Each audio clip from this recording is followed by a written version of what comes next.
तर नोकरदारांसाठी आजपासून एक मोठा बदल लागू होणार आहे। नव्या कामगार नियमानुसार आता कंपन्यांना कोणत्याही कर्मचाऱ्यांचं फुल अँड फायनल सेटलमेंट त्यांच्या कार्यालयातील शेवटच्या दिवसानंतर फक्त 2 दिवसांमध्ये पूर्ण करणं अनिवार्य असेल। पूर्वी या प्रक्रियेत 45 दिवसांपेक्षा जास्त वेळ लागायचा, आता हे काम 2 दिवसात पूर्ण करणं अनिवार्य असेल।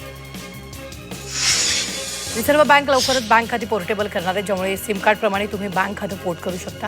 खाते क्रमांक तोच ठेवून बँक बदलणं शक्य होणार आहे। आरबीआयच्या पेमेंट्स विजन 2028 अंतर्गत बँक खातं पोर्टेबिलिटीमुळे ग्राहकांना लवकरच त्यांचं खातं क्रमांक न बदलता बँक बदलता येऊ शकते। भंडाऱ्यातील पालनदूर इथं गॅस एजन्सीत ग्राहक आणि वितरक यांच्यात बाचाबाची झाली आहे। पोलिसांनी मध्यस्थी करत वातावरण शांत केलं। गॅस सिलेंडर वितरणावरून हा वाद झाला, मात्र सिलेंडर मिळत नसल्यानं ग्राहकांचा आक्रोश उघडत दिसत होता। 1 महिन्यात अधिक काळ झाला तरी आखाती देशात युद्ध थांबण्याचं नाव घेत नाही। या युद्धामुळे भारतीय उद्योजक संकटात सापडले।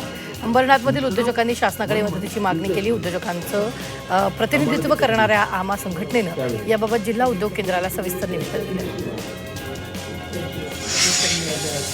हिंगोलीत माळशेलू गावात भीषण पाणी टंचाई निर्माण झाली, त्यामुळे महिलांनी जिल्हा परिषद कार्यालयावर हल्ला केला। जलजीवन मिशनाअंतर्गत तब्बल 1 कोटीचा निधी खर्च करूनही गावकऱ्यांनी पाण्यासाठी भटकंती त्यांना करावी लागते। दरम्यान तात्काळ पाण्याची उपाययोजना करावी अशी मागणी गावकऱ्यांनी केली।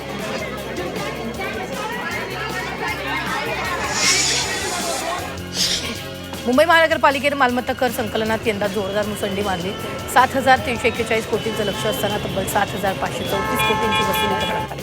थकबाकीदारांवर कडक कारवाई आणि जनजागृती मोहिमेचा परिणाम झाला।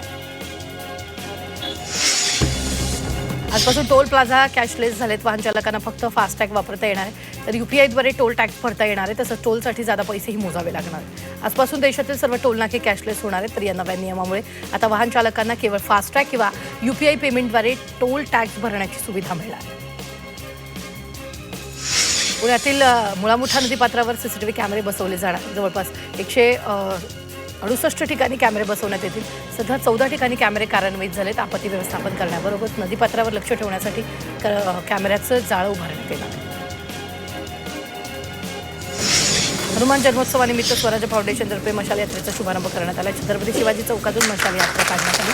यावेळी मोठ्या संख्येनं नागरिक, लहान मुलांनी मोठ्या उत्साहात सहभाग घेतला। दादर रत्नागिरी पॅसेंजर रेल्वे सेवा पुन्हा पूर्ववत दादर स्थानकापर्यंत सुरू करावी अशी मागणी करण्यात आलेली आहे। शिवसेनेचे खासदार रवींद्र वायकर यांनी केंद्रीय रेल्वे मंत्री अश्विनी वैष्णव यांच्याकडे निवेदनाद्वारे ही मागणी केली आहे। वातानुकूलित बेस्ट बसचा प्रवास सध्या तापदायक ठरतोय। तीव्र उन्हामुळे प्रवाशाचा एसी बसेसला मोठा प्रतिसाद मिळतोय। त्या तुलनेत एसी बसेसची संख्या अपुरी पडते, त्यामुळे गाड्यांमध्ये प्रचंड गर्दी होत असून प्रवास तापदायक ठरतोय।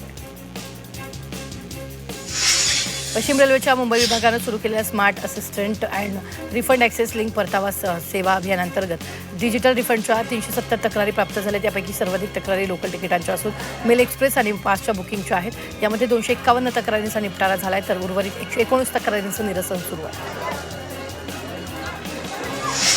शिक्षण हक्क कायद्याअंतर्गत खासगी शाळांतील 25% राखीव जागांवरील प्रवेशासाठी 2,87,000 अधिक अर्ज दाखल झाले।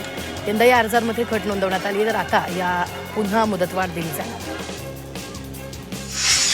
3 वर्षीय LLB अभ्यासक्रमाची CET प्रवेश परीक्षा आज आणि उद्या असे 2 दिवस घेण्यात येणार आहे। राज्यातील 36 जिल्ह्यातील केंद्रावर 83,487 विद्यार्थी CET परीक्षा देणार आहेत। या विद्यार्थ्यांमध्ये 6 तृतीयपंथी, 407 अनाथ विद्यार्थी, 572 दिव्यांग विद्यार्थी ही परीक्षा देणार आहेत।